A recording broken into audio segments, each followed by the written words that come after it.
Good evening, everyone. On behalf of Richard Haas, the President of the Council on Foreign Relations, I want to welcome you all here this evening. Let me thank you for coming, particularly since the weather outside is a little bit dreary. I am Jim Lindsay. I am the Director of Studies here at the Council on Foreign Relations. That means I oversee the work of the Council's in-house think tank. I also want to welcome everyone who's joining us from the internet as we live stream tonight's event. I think whether you're in here in this room or watching over the internet, you're in for a real treat.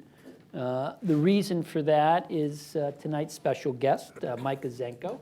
He is a real talent, and it is both my honor and my pleasure to get to introduce Micah. Here is where he can't rebut me. He has to sit and be quiet. Micah is a senior fellow here at the Council on Foreign Relations. I think many of you know him as one of the best young national security scholars in the country, and particularly with his expertise on the use of armed drones. He's the author of an outstanding blog, Politics, Power, and Preventive Action. You can also follow him on Twitter. He's very active at Micah Zenko, so it's pretty straightforward on that score. But we're not here tonight to talk about Micah's blog or his latest tweet, but rather to talk about the publication of his terrific new book. And here's where I have to go with a prop. Red Team, How to Succeed by Thinking Like the Enemy. It is a terrific book, and I am not alone in that judgment. Publishers Weekly wrote of it, and I'm quoting here, Zenko explains in absorbing detail the value of red teams and offers readers much to consider. Booklist decided to go for the succinct summary. It simply says, an excellent book. So please join me in welcoming Micah Zenko. Thank you. Thank you so much. Okay, Micah, terrific book. I know you're relieved it's done. Now you get to enjoy the fun part of it. Micah spent an awful lot of hours in his office working on the book. But why don't we sort of begin with basics? What is red teaming? I like to think of red teaming as a few things. It's a mindset, an approach, and a series of specific tactics and techniques. The mindset, the theme of the book is you can't grade your own homework. And institutions are the least likely to identify blind spots. They're the least likely to really challenge the assumptions of their strategies and plans. And they have a great deal of difficulty really understanding the intentions and capabilities of their adversaries. People show up to work every day, they do what they do, they become constrained by the limits of the institution, so they have trouble conceiving of what they're doing differently. So once you recognize and you have that humility, you might be interested in trying things like Red Team. Specific techniques that I go through in the book are simulations, alternative analysis, and vulnerability probes. The last one is the one that people are interested in greatly now because of the issues of airline security. These are people from TSA and the Department of Homeland Security that covertly smuggle fake explosives and guns through commercial airliner screenings. Recently, they did it 67 out of 70 attempts at 6 different airports. Now, the reason you do it isn't to embarrass the security, but to prove that you can and then provide corrective measures for how to change your architecture to protect yourself. Okay, so this seems like a no-brainer, that you'd want to know your vulnerabilities, whether you're a government, a private organization, particularly if you're in the private sector, because if you're vulnerable, if that vulnerability is exploited, you could lose an awful lot of money. So I guess the question is, why isn't it commonly done? It's not a core business practice if you're in the private sector. It is auxiliary to what you do routinely. It is also slightly expensive. If you hire people to break into your computer networks, they might cost $20,000. If you're, for example, a pharmaceutical company and you have a drug going off patent and you want to conceive of all the ways that your competitors will respond, the market will respond, regulators will respond, you might hire an external, what they call a business war gamer. This is somebody who makes you rigorously think through all the different ways these competitors will respond to your actions. So it's not a core business practice, costs a little money, but more importantly, it can be demoralizing and it can be perceived to put unit cohesion at risk.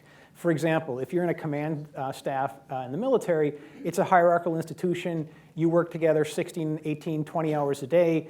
you are mission focused. One of the things I talk to lots of majors, lieutenant colonels, they'll tell you when you're at headquarters, you are on mission lock. Your job is to achieve the objective, to succeed. If you bring in dissenting or challenging viewpoints, you not just might put the mission at risk, but you're challenging the thinking of everyone you're next to 16 to 18 to 20 hours a day. That's very difficult to do, so we assume people can't do that, and that's why you might use a red team. So what are the keys to doing red teaming well? Well, first, this is the whole second chapter of the book, which really, this book consisted of talking to people who red team. And I interviewed over 200 people in a range of different fields because it's ultimately a social phenomenon. It's not something you can just read about and try to understand from a distance and anecdotal evidence and case studies. I talked to people. And in the course of talking to them, there were 6 best practices that really emerged. If you're interested in all 6, take a look at the book. But I'll just give 3 here, which I sort of think are the most important. The first one is the boss must buy in. If the senior leader doesn't care about the red team, signal that they care down the chain of command.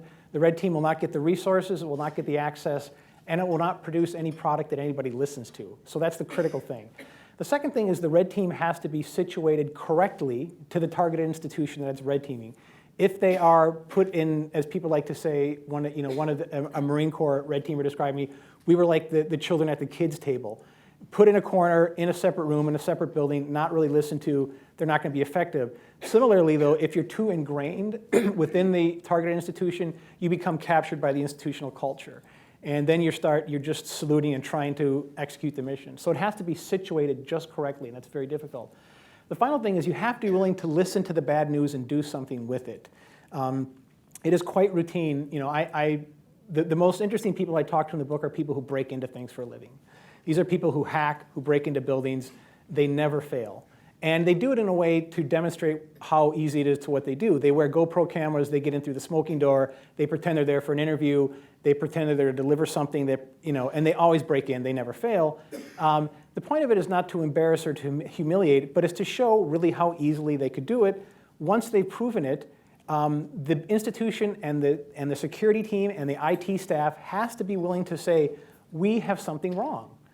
And we are going to change what we're doing. And that's what the red team provides, a series of corrective measures in a prioritized way that you can then act upon. So those 3 things, I think, are the 3 critical best practices. Okay, so you've talked about using red teaming, particularly in trying to detect vulnerability to cyber attacks. But outside of cyber, who else does red teaming really well?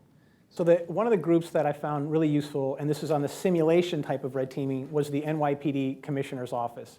The NYPD Commissioner conducts what are called tabletop exercises.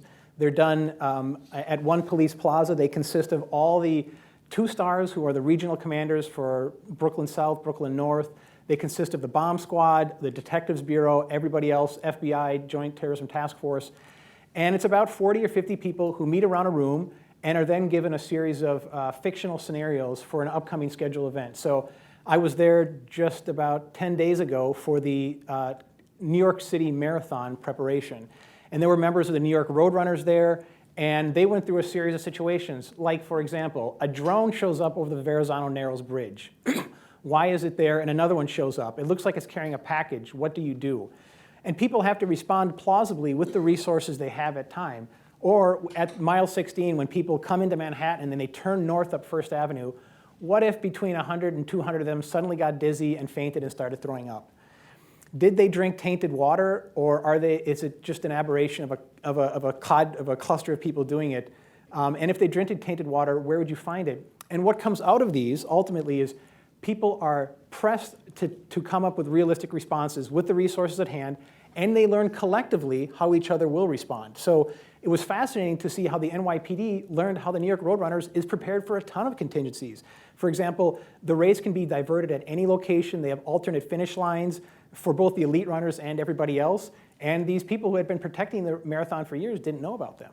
So it was only as a result of that red team simulation that they learned how to better protect the marathon. Are there any risks to doing red teaming? Is there any times when you shouldn't red team?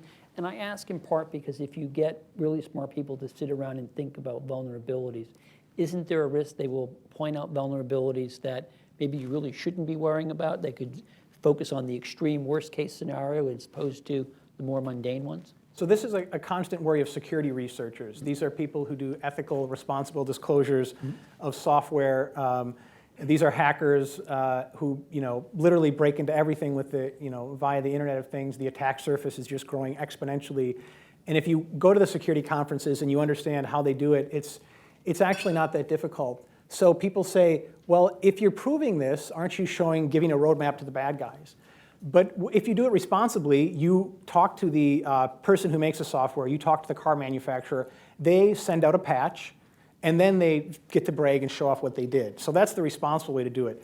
The irresponsible way to do it is to just put on the internet some zero-day exploit, or not a zero-day anymore, but some piece of malware, and say this is how you could use it. The other way it can be you shouldn't do it, is if you're not going to do anything with the findings.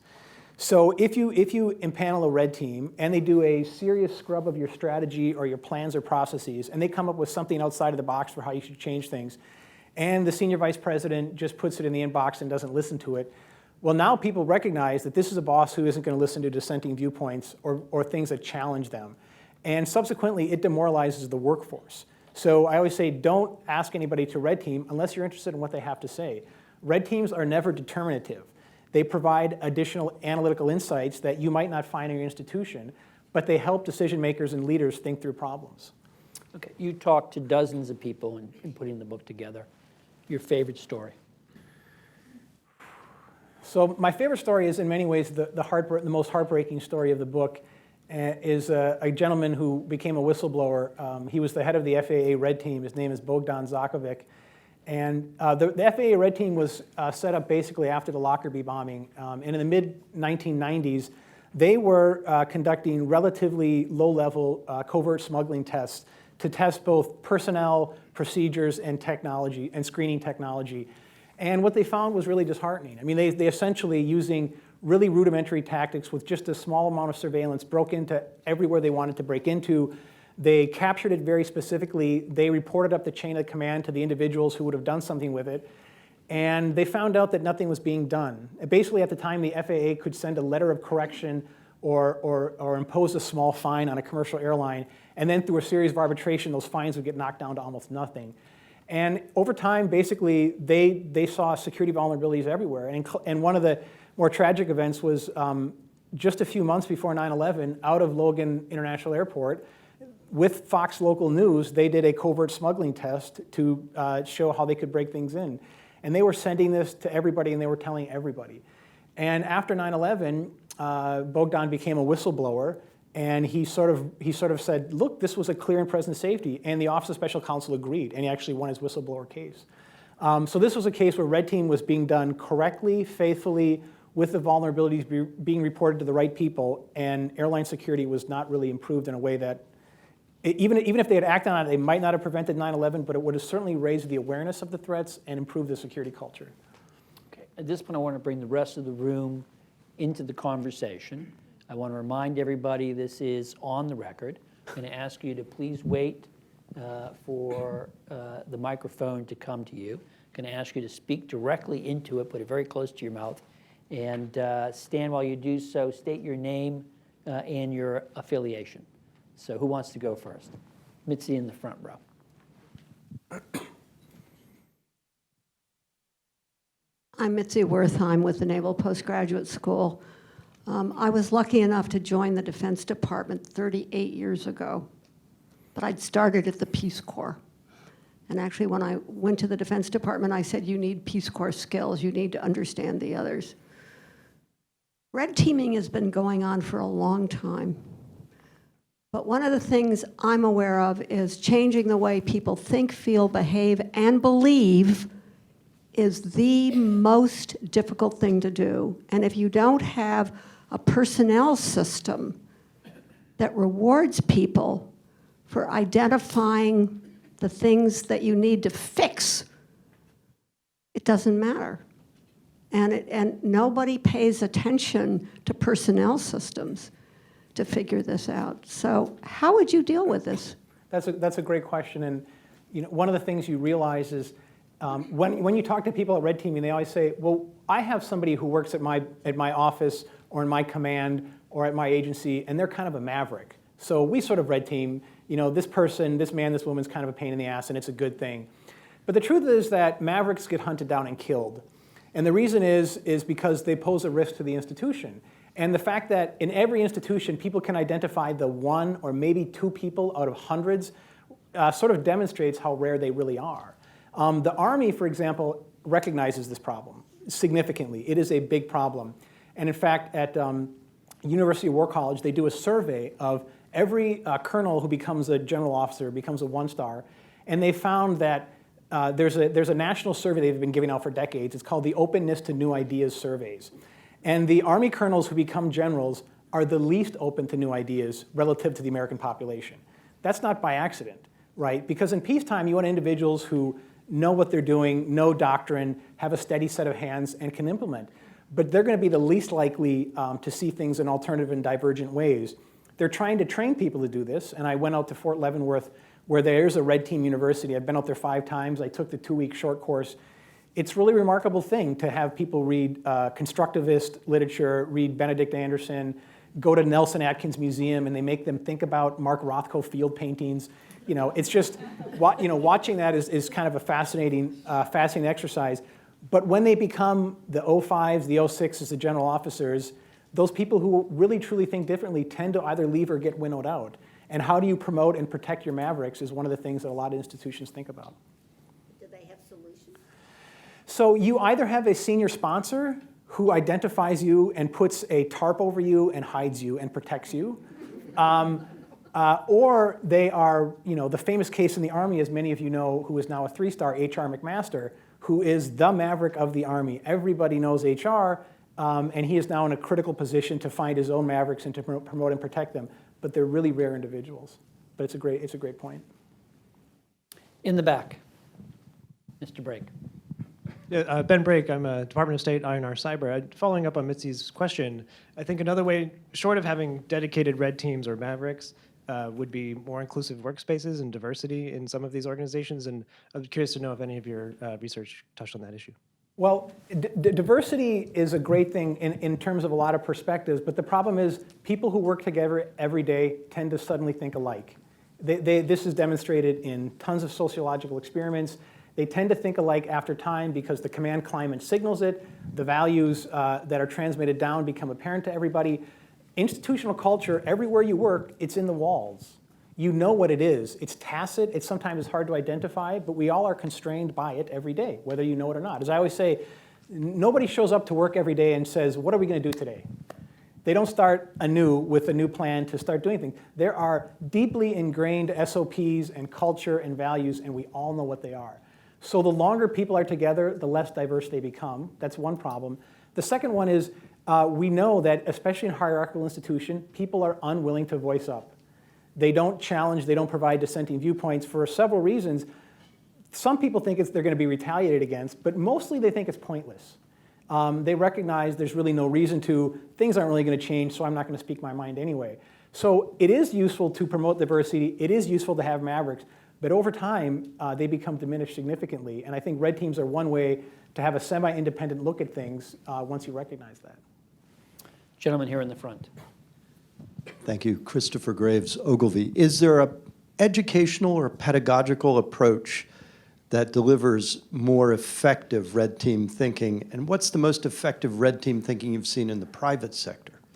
So interestingly enough, I'll answer the second question. The private sector is the most secretive sector of any I sort of surveyed. Intelligence community, actually very open. Military, more open than anybody, especially once you're at the 06 level and above.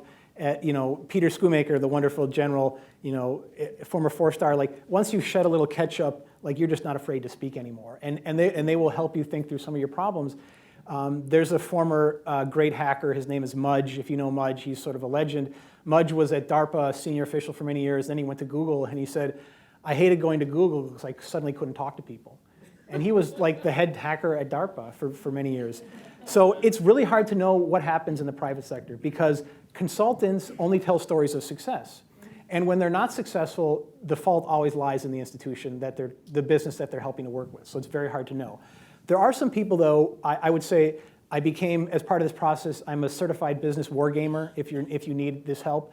I took the 2-day course. I learned how to do it. There are people who are really good at that. A couple of them I feature in the book. But at the private sector, hardest to know, but I agree. Teaching it is a very interesting thing. So there is now a sort of wide-scale effort to teach red teaming in a massive way, both at Quantico with the Marine Corps and in the Army at Fort Leavenworth. It's hard to teach at an industrial scale people to be different, right? And the initial goal actually at Leavenworth was, these are people who came out of the Iraq War. These are people who planned the ground campaign in the Iraq War.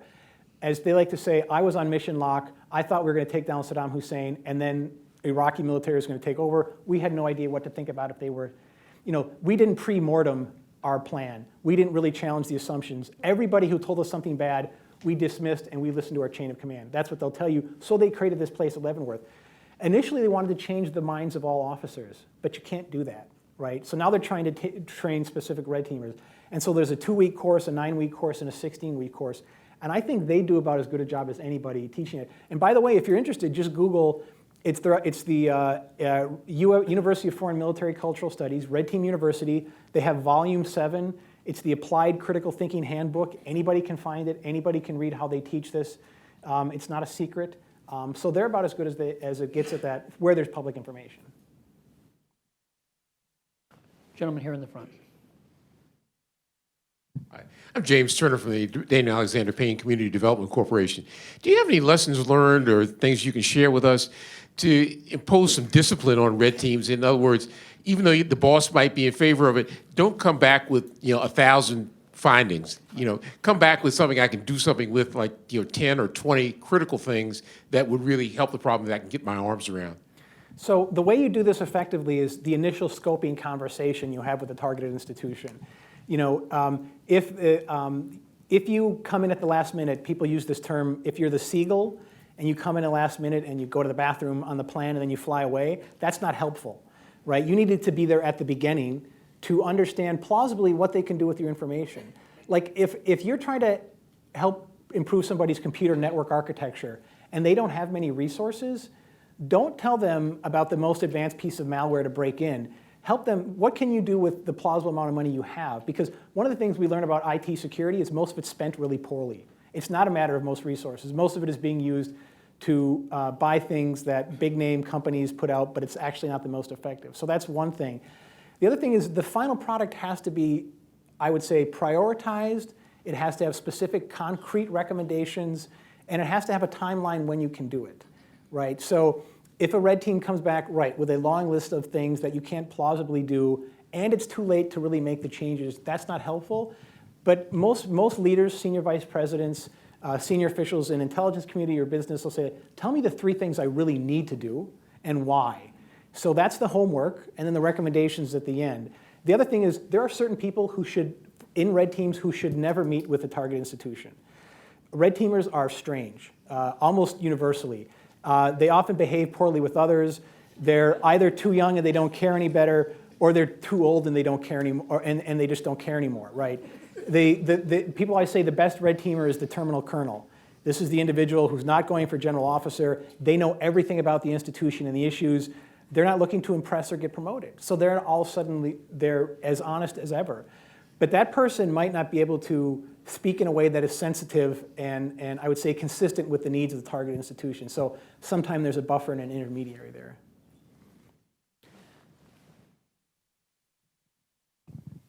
Thanks. Elisa Massimino with Human Rights First. So I run a human rights advocacy organization, and the reason I came tonight is because I think we have a chronic problem in my community, if you will, of failure to think about what the other side, whatever it is, on an issue is thinking and why. And I just wonder if you could talk about applications of this concept to advocacy work. So it's funny because I've actually been in touch with colleagues of yours who say, we want to red team our advocacy issue, or we want to red team philanthropy, for example. That's one that's a lot of people. We don't really know how to demonstrate impact. We have trouble measuring it. We're doing the same things over and over again because they get funded well and our board seems to sign off on them. And that's a big challenge. I would say understanding your adversaries, on your own you won't do it, right? you will not show up in a conference room one day and say, let's think hard, right? People at Leavenworth like to say, like, if you just show up, as the term BOGSAT, bunch of guys or gals sitting around a table, and we're going to think hard, it's like riding a stationary bicycle. You will go nowhere because everybody is already has the same culture ingrained. There's groupthink issues. If the boss is in the room, there's hierarchy issues right away. There are a series of tips and techniques. They're called liberating structures. You can go online and find them. You can hire people. They cost relatively little money. They take some time to talk to people in the institution. They run really focused, structured brainstorming sessions, which will help you break out of your groupthink problems. That's one way to do it. And I would say in many ways it's the most effective. But I always like to say it's easier to red team your enemies than it is to red team yourself. Red teaming what the adversaries are thinking about is actually not that hard. Red teaming your own institution puts at risk you and everyone you work with. It's also easier to red team operational issues, like what can the enemy do, than it is to red team ideational, which is let's really rethink this strategy or this plan or what methods and processes we have in place. That's actually harder. But you should grab me later because I'll have more ideas for you, please. Oh, you won't share them with the rest of us? It's too long a conversation. There's wine, people, you know. We're going to come down here in the front. Hi, Ray Kukulski, former naval officer and government worker. I'm thinking about the government procurement process and how a red team would work there, because your first idea is you have to go to the top. Well, where is the top? Because if you stay in the government, you have to go to Congress. Right. So at what level would you attack, and is it doable at all? Thank you. So interestingly enough, the first ever historical example of red team we could find was in 1963, and it had to do with the Pentagon procurement issue. There was a political columnist who described going to visit Secretary McNamara's office, and the columnist says, Secretary McNamara is running a strange game backwards. And he calls his red team his devil's advocates. And this was like, you know, and it was basically the concept red team, as best I can determine, was invented just a few years earlier. The red is a result of the Soviet Red Army and thinking about NATO and the US and the different ways you would defend against it. But actually, that was the first ever example of red teaming. So, and actually, a lot of big procurement decisions, as you know, get red teamed. When the tanker in-air refueler gets and the long-range strike bomber gets announced, immediately they appeal either to the GAO or somebody else or the Pentagon OIG to sort of do a red team assessment. But many ways, they're just checking to see that due diligence was done. It's not a real sort of red team rethink of the issue of why do we need a long-range strike bomber? I mean, that's what a red team would really do. What are the missions and capabilities and roles and responsibilities that lead you to this significant procurement decision? I don't see a lot of that happening, but it could certainly be done. I would have Congress demand one. You give them about $5 million. It takes about a year. I mean, they could do a realistic assessment. That's where I would pitch it at. Let me ask you a question to follow up. You've drawn this sketch of the Maverick who's going to help improve the organization. But isn't it also possible for some people to be cranks? And how does your senior vice president know how to distinguish between the Maverick who is bringing smart advice and the crank who's going to steer them wrong? Because I was particularly struck, you talk about the selection bias problem, particularly in the private sector, where you hear about the successes, but no one tells you about the advice you got from the red teaming that took you down the wrong avenue. So how do you puzzle through that, Micah? Well, again, you have to understand, why do you have the red team? What do you want them to do? The crank, by definition, doesn't have actionable, useful advice, usually. The crank knows what's wrong, doesn't understand the series of pressures, the limited time, the limited resources that a decision maker has to deal with to make a final decision, make a final choice. But again, the initial scoping conversations are so critical, and many red teamers describe them as being like a therapy session. They say, especially in the business world, it's quite remarkable. They say, like, tell me what is your most important thing. Is it to protect your data? Is it to get quarterly market share? Is it to get quarterly earnings? Is it reputational? Do you not want to lose your job, right? And you find these leaders, they don't really know what their most important thing is. And once you have identified what the most important thing, that's the thing the red team should spend its most time working on. What is it is most critical to you? And the crank is going to be less likely to have that sort of therapeutic, I would say, conversation. They're just going to come in with a problem and very little practical solutions. think the gentleman over there has a question. Hello, Tomas Bilbao with the Cuba Study Group. In your 200 interviews, did you find that there were any cultures, whether national cultures or institutional cultures, that are more open or receptive to the type of feedback a red team would provide? In other words, more willing to be introspective or self-critical? I would say, interestingly enough, in the military and a command staff, they tend to be very open to it. The problem is the more junior staff officers are often the least willing to give it.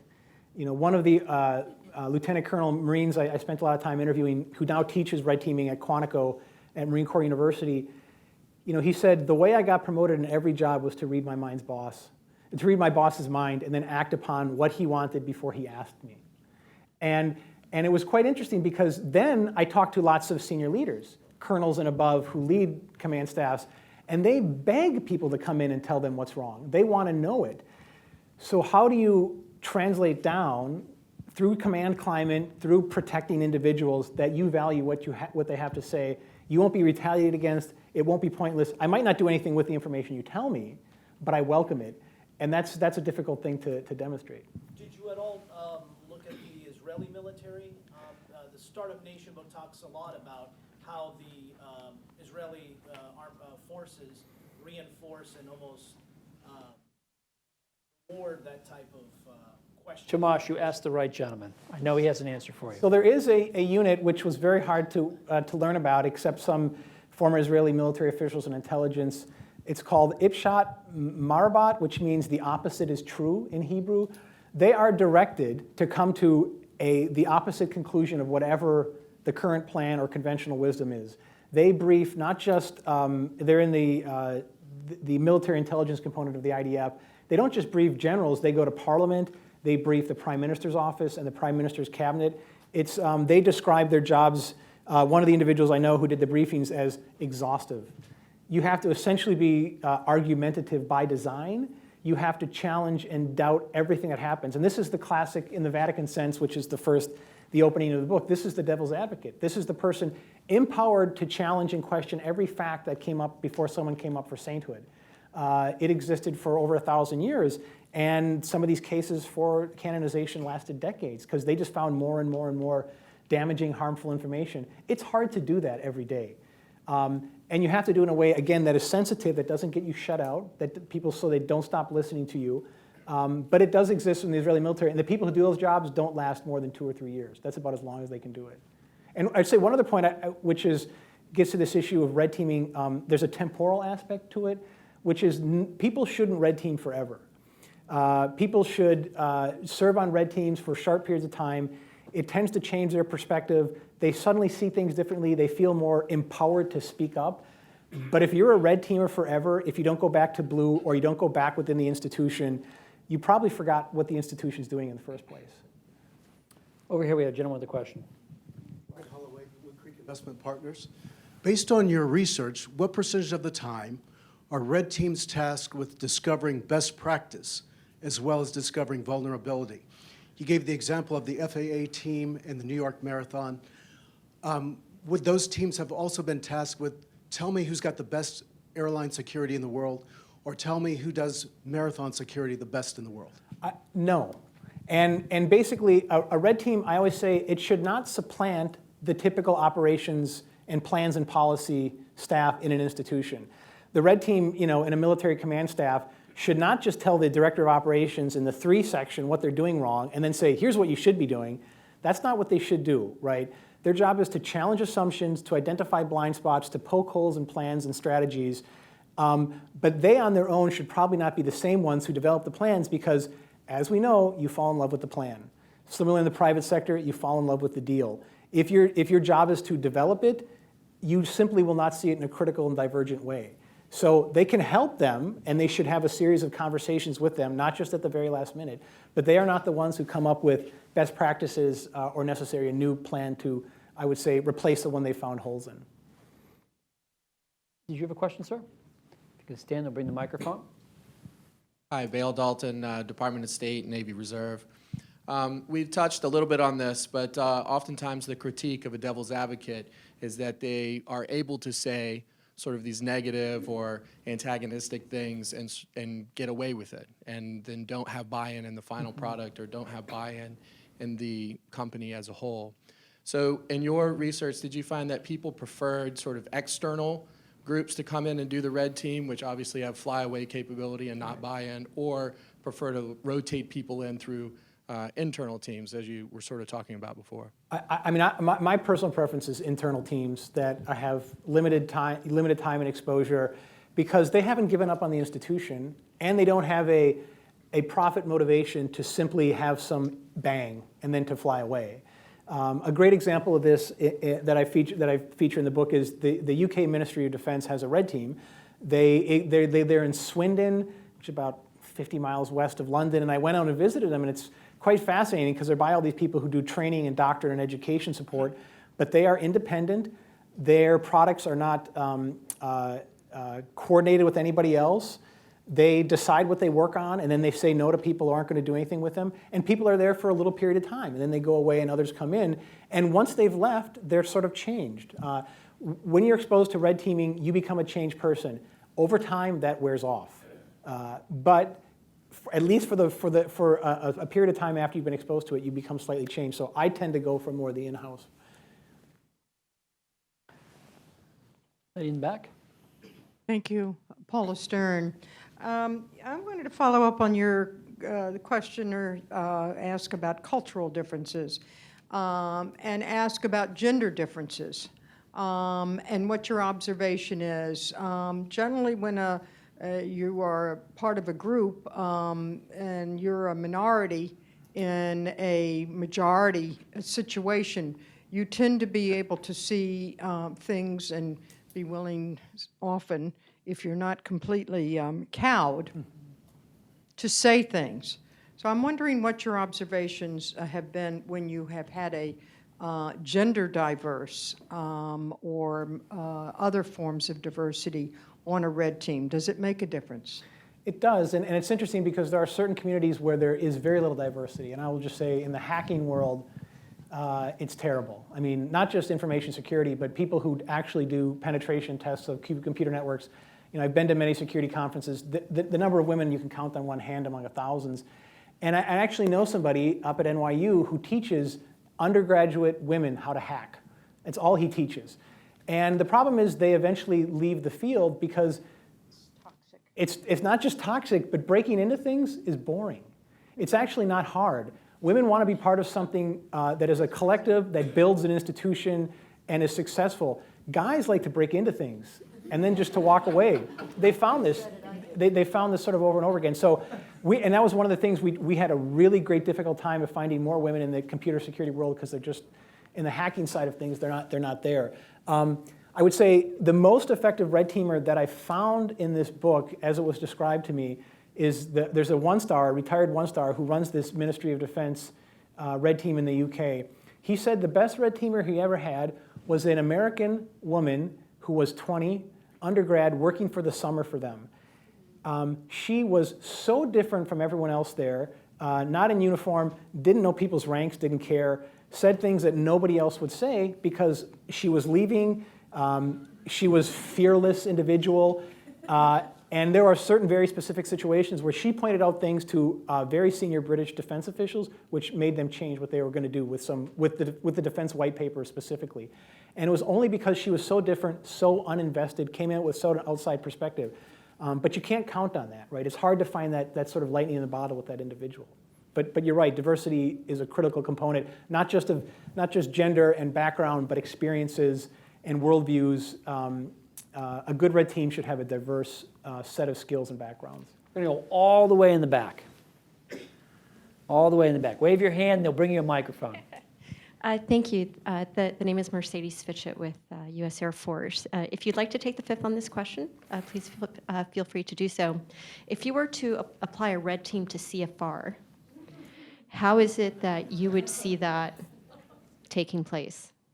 Well, the one thing is because we get, this is publicly reported, I mean, our computer networks, as many, are at risk. So I would absolutely have a red team who would think about certain state-based adversaries who are trying to get inside computer networks. So that would be one critical red team. The other is just the red teaming of processes, which is trying to find specific projects or upcoming events that, like for example, we're about to hit our 100th anniversary. It's a big deal, right? And there are people who have been thinking about this and how to roll it out. I might red team the 100th year anniversary of CFR. That's a good time for a really big strategic rethink. So that'd be the sort of thing you can plausibly do and have an impact on. Sir. Hi, I'm Jack Goki with Marsh & McLennan Companies. One of our operating companies is called Mercer Human Resources Consulting, and we look very closely at employee engagement and how it's impacted, how it impacts productivity. Many CEOs view employee engagement and productivity their #1 challenge within their organization. So I'm wondering how you could apply some of your work to helping boards and the C-suite better understand what engages employees, what doesn't, what works, what doesn't, what needs to change within the organizational cultural milieu to make it work better. I don't have a good answer. I'll just say, though, that in the introduction to the private sector chapter, I go into a lot of what it is about people, why they're both unhappy and unfulfilled at work. I mean, there was a great Pew study that just came out recently. Basically, 50% of all workers don't know why they show up every day. They literally, I mean, they drill down on, like, what are you doing here? What's your job? How is it tied to the core mission of this institution? Most people don't know, right? So to engage them, you should probably provide some leadership and some guidance and make it clear through a series of both command climate and rewards and incentives and encouragement. Like, that's the first step. But the other issue is the individuals who can identify problems and are willing to voice them up. So one of the critical, I would say, if I was going to read one thing on red teaming other than my book, but you should read your book, right? You should read the book. Is and it's available. It's free online. There were the GM report to Not your book. No, not free online. It's available in the back of the room. Maybe in certain other countries it's free online now. But there was a law firm that was, as a result of the ignition switch fatality issue with General Motors, that was hired to do a study of the organizational culture within General Motors. And it's a fascinating 200 pages. Among other things, nobody has been found criminally culpable, although over 180 people have lost their lives. It's cost GM hundreds of millions of dollars. The CEO lost their job, many senior people. But nobody will ever be held criminally culpable. The problem was that the command climate was quarterly earnings mattered over everything. And people were actually instructed to use specific language to diminish security threats. So if there was a security issue or a safety issue, use these words, don't use these words. And the culture was clear that security didn't matter. And nobody ever said, don't care about security or safety, but it was signaled throughout both what mattered, what was valued, and what got you promoted. And it's a devastating study. Nobody's to blame for the problem necessarily, but the people who knew enough to keep their mouths shut, right? And so how would you have found them and made them voice up? It's unlikely they would have in any situation. A sort of empowered red team given scope and access to a lot of an institution like that might have found it, but you never know. Well, we have time for one more question. Before I pick the lucky last questioner, I have to remind everybody that this meeting was on the record. Young lady in the middle row, you get to ask the final question. Thanks. Thanks, Micah. Hi. Alex Toma with the Peace and Security Funders Group, which is a network of funders and philanthropists. So my question was going to be about scale. So a lot of these funders in our network, although they fund at hundreds of millions of dollars, a lot of the peace and security, national security work that we're all doing have tiny teams. I mean, we're not talking, human rights first numbers. We're not talking CFR numbers. We're talking a dozen, maybe half dozen or so program officers, directors. So does scale matter? Can you do red teaming on a small scale? It's harder because you likely don't have the resources, right? And it's also hard to identify if things are going along and there's no clear problem.